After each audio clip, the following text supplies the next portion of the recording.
नमस्कार दोस्तों, स्वागत है आपका मेरे चैनल पे। दोस्तों, जैसा कि आप जानते हैं कि मिनिस्ट्री ऑफ डिफेंस ने क्लियरेंस दिया था 83 तेजस MK-1A फाइटर जेट की खरीद के लिए, और उसके बाद में अभी 2 दिन पहले ही इसके इंजन को भी परचेज कर लिया गया है। यानी कि दोस्तों उसके लिए डील कर ली गई है अमेरिकन कंपनी जनरल इलेक्ट्रिक के साथ में।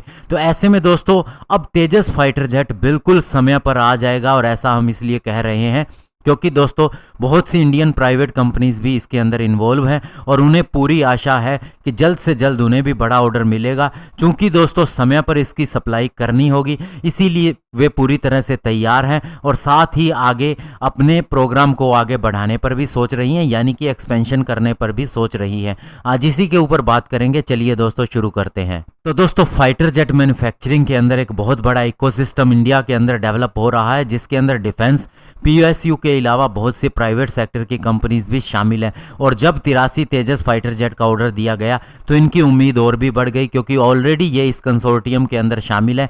HAL इनके अंदर एक लीड इंटीग्रेटर का काम कर रहा है। ये कंपनीज छोटे कंपोनेंट के अलावा बहुत सी बड़ी चीजें भी सप्लाई कर रही हैं, जिसके अंदर दोस्तों एयरक्राफ्ट के फ्यूसिलेज यानी कि इसकी बॉडी, इसका टेल सेक्शन, इसके विंग्स भी शामिल हैं।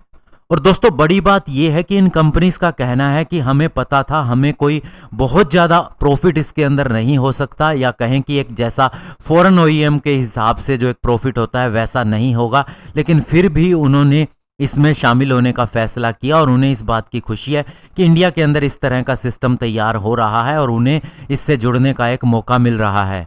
और इसके अलावा वे इसके अंदर इन्वेस्टमेंट भी कर रही हैं, यानी कि दोस्तों अपने आप को और ज़्यादा एक्सपेंड कर रही हैं इन चीज़ों को बनाने के लिए, जिसका मतलब सीधा सा ये है कि आने वाला भविष्य सुखद है और ये सारी चीज़ें इंडिया में ही बनेंगी। और डिफेंस मिनिस्ट्री के जो नए प्रोसीजर आए हैं वे भी इसी तरफ इशारा करते हैं कि आने वाले समय में हम परचेज पर बिल्कुल भी फोकस नहीं करेंगे, लोकली बनाने के ऊपर ही ध्यान देंगे। और साथ ही दोस्तों इन कंपनीज को पता है कि इंडियन एयरफोर्स की रिक्वायरमेंट कितनी है। आने वाले समय में twin engine deck based fighter jet, इसके अलावा तेजस MK-2 AMCA ऐसे बहुत से फाइटर जेट बनाए जाने हैं। तो जो दोस्तों इसके अंदर पहले शामिल हो गया उसे आगे भी मौका जरूर मिलेगा।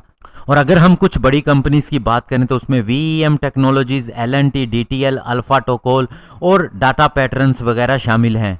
और इन सब के अलावा कम से कम 550 स्मॉल और मीडियम स्केल की मैन्युफैक्चरिंग यूनिट भी इसका एक हिस्सा है।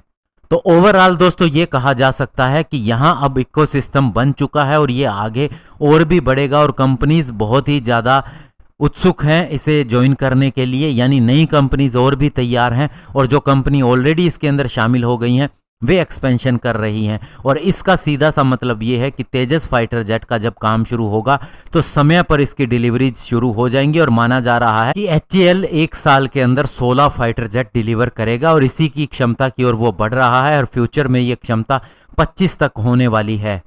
धन्यवाद। जय हिंद।